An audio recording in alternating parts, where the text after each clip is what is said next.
მოგესალმებით. დღეს ერთად ვაპირებთ, რომ ფარდა ავხადოთ ერთ-ერთ ყველაზე საინტერესო საიდუმლოს, რომელიც ისე პირდაპირ ჩვენში ჩვენს სხეულში ხდება. მზად ხართ შინაგანი მოგზაურობისთვის? დაფიქრდით ერთი წამით. რას აკეთებს ჩვენი ორგანიზმი იმ გემრიელი ლუკმის შემდეგ, რომელსაც მივირთმევთ? შეიძლება გონიათ, რომ პასუხი მარტივია. უბრალოდ ინელებს და მორჩა. მაგრამ სინამდვილეში ეს არის საოცრად რთული, ზუსტი და სიმართლე გითხრათ, გენიალური მექანიზმი. წარმოიდგინეთ თქვენი საჭმლის მომნელებელი სისტემა, როგორც ერთი დიდი, მაღალტექნოლოგიური ქარხანა. აქ თითოეულ დეტალს, თითოეულ განყოფილებას თავისი უნიკალური და შეუცვლელი ამოცანა აქვს. ჩვენ კი ამ ტურში მის ორ მთავარ, ყველაზე მნიშვნელოვან ლაბორატორიას ვეწვევით. და აი ჩვენი პირველი გაჩერებაც. ეს არის ორგანო, რომელიც ნამდვილი ქიმიური რეაქტორია. ყველასთვის კარგად ნაცნობი, მაგრამ ბევრისთვის უცნობი დეტალებით სავსე. კუჭი. კუჭი, იცით, გაცილებით მეტია ვიდრე უბრალოდ ტომარა, სადაც საკვები გროვდება. ეს არის ძალიან დინამიური, კუნთოვანი ორგანო, რომელსაც შეუძლია გაფართოვდეს და დაახლოებით 2 ლიტრამდე საკვები და სითხე დაითიოს.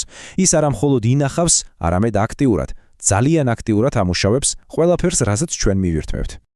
აი კუჭის ნამდვილი ძალა და საიდუმლო მის კედლებშია. შეხედეთ, ეს სამი შრე, განსაკუთრებით კი აი ეს მძლავრი კუნთოვანი შუა ფენა. ტალღისებურად იკუმშება. სწორედ ეს მოძრაობა ზელს საკვებს და აქცევს მას ერთგვაროვან ფაფისებრ მასად, ნამდვილი ბლენდერივით მუშაობს. წარმოგიდგენიათ საერთოდ ეს რიცხვი? 25 მილიონი? ეს ხომ თითქმის 10-ჯერ მეტია, ვიდრე საქართველოს მთლიანი მოსახლეობა. და თითოეული ეს მიკროქარხანა შეუჩერებლად მუშაობს, რომ დღეში 2 ლიტრამდე კუჭის წვენი გამოიმუშაოს. მასშტაბი მართლა გასაოცარია. მოდით ეს გუნდი გავიცნოთ. მარილმჟავა, ეს არის ჩვენი მკაცრი დაცვის სამსახური, რომელიც ქმნის იმდენად აგრესიულ მჟავე გარემოს, რომ ანადგურებს თითქმის ყველა მავნე მიკრობს. პეპსინი ნამდვილი პროფესიონალია. ის მხოლოდ ამ მჟავე გარემოში აქტიურდება და პირდაპირ ცილების რთულ მოლეკულებს ერჩის. და ლორწო. ლორწო ნამდვილი დმირია, რომელიც კუჭის კედელს ფარავს და იცავს მას საკუთარი ძალიან ძლიერი მჟავისგან. კარგი, კუჭმა თავისი საქმე შეასრულა. საკვები უკვე ნახევრად გადამუშავებულია. მაგრამ ჩვენი მოგზაურობა გრძელდება. ახლა საკვები მზადაა, გადავიდეს შემდეგ არანაკლებ მნიშვნელოვან ეტაპზე. ეს პროცესი ძალიან მკაცრად კონტროლდება. პილორუსი, ანუ კარიბჭე, ჭკვიანი სარქველივით მუშაობს. ის არ უშვებს მთელ საკვებს ერთიანად, არამედ მცირე პორციებად, ულუფებად, რათა შემდეგმა განყოფილებამ, ანუ ჩვენმა შემდეგმა გაჩერებამ მისი ეფექტურად დამუშავება შეძლოს. სახელი ცოტა უცნაურად ჟღერს რა? 12 გოჯა. ის მოდის მისი სიგრძიდან, დაახლოებით 12 თითის დადება უდრის. ხო და მიუხედავად იმისა, რომ ასეთი პატარაა ზომით 25-30 სანტიმეტრი, სწორედ 12 გოჯა ნაწლავია მთელი საჭმლის მონელების პროცესის მთავარი ცენტრი, ნამდვილი ეპიცენტრი. აი ეს ფრაზა მგონი იდეალურად აღწერს იმ დრამატულ ცვლილებას, რაც აქ ხდება. წარმოიდგინეთ კუჭის მჟავა გარემოდან, რომელიც თითქმის ბატარეის მჟავასავე ძლიერია, საკვები გადადის სრულად საპირისპირო რბილ ტუტე გარემოში. ეს ცვლილება უბრალოდ კი არ ხდება, ის კრიტიკულად მნიშვნელოვანია. და რა თქმა უნდა 12 გოჯა ნაწლავი მარტო არ მუშაობს. ამ უმნიშვნელოვანეს საქმეში მას ორი ძალიან ძლიერი პარტნიორი ეხმარება, რომლებიც თავიანთ პროდუქტს პირდაპირ აქ ამ პატარა მონაკვეთში გზავნიან.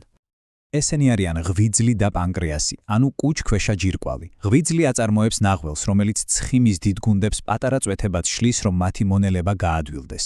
პანკრეასი კი გვაწვდის ფერმენტების ნამდვილ შვეიცარიულ დანას, უნივერსალურ ნაკრებს, რომელსაც ყველა ტიპის საკვებთან შეუძლია გამკლავება.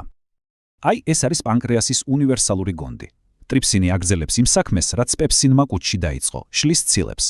ამილაზა პირდაპირ ნახშირწყლებს ერჩის, ხოლო ლიპაზა ნაღველთან ერთად ცხიმებს უმკლავდება. ფაქტობრივად, არც ერთი საკვები ნივთიერება არ რჩება მათი ყურადღების მიღმა. ძალიან კარგი, მოდით ახლა შევაჯამოთ და პირდაპირ შევადაროთ ეს ორი სუპერორგანო, რომ მათი განსხვავებული, მაგრამ ერთმანეთთან დაკავშირებული როლები კიდევ უფრო ნათელი გახდეს. მოდით, სწრაფად გადავხედოთ. როგორც ხედავთ, გვაქვს ორი რადიკალურად განსხვავებული სამყარო. ერთი მხრივ კუჭი, ძლიერ მჟავე გარემო, სადაც მთავარი სამუშაო ცილების წინასწარი დაშლა და სტერილიზაცია. მეორე მხრივ 12 გოჯა ნაწლავი, ტუტე გარემო, სადაც ხდება აბსოლუტურად ყველაფრის, ცილების, ცხიმების და ნახშირწყლების საბოლოო მონელება. ორი განსხვავებული სამყარო ერთის საერთო მიზნით. კარგი, ჩვენ გავიგეთ, როგორ მუშაობს ეს ფანტასტიკური სისტემა. ახლა კი ყველაზე მთავარი კითხვა. რატომ არის ეს ცოდნა ჩვენთვის ასეთი მნიშვნელოვანი და რაც მთავარია, როგორ შეგვიძლია რომ ჩვენს ორგანიზმს ამ რთულ საქმეში დავეხმაროთ? იცით, ეს რჩევები ძალიან მარტივია, მაგრამ უმნიშვნელოვანესი. როცა საკვებს კარგად ვღეჭავთ, ჩვენ პირდაპირ ვეხმარებით კუჭს. როცა მშვიდ გარემოში ვჭამთ, ჩვენი ორგანიზმი სტრესში არ არის და მონელება უკეთესად მიდის. რეჟიმის დაცვა კი ასწავლის ჩვენს კუჭს თუ როდის არის მზადყოფნაში. ხომ ხედავთ, ეს ყველაფერი პირდაპირ კავშირშია იმ პროცესებთან, რომლებიც ახლახან განვიხილეთ. აი ამაზე დაფიქრდით. თქვენი შემდეგი კვება არის შანსი, რომ პირდაპირ დაეხმაროთ ამ საოცარ შინაგან გუნდს. იქნებ უკეთესად დაღეჭოთ, იქნებ ტელეფონი გვერდზე გადადოთ და მშვიდად მიირთვათ. თქვენი სხეული ამ პატარა დახმარებისთვის ნამდვილად მადლობელი დაგრჩებათ.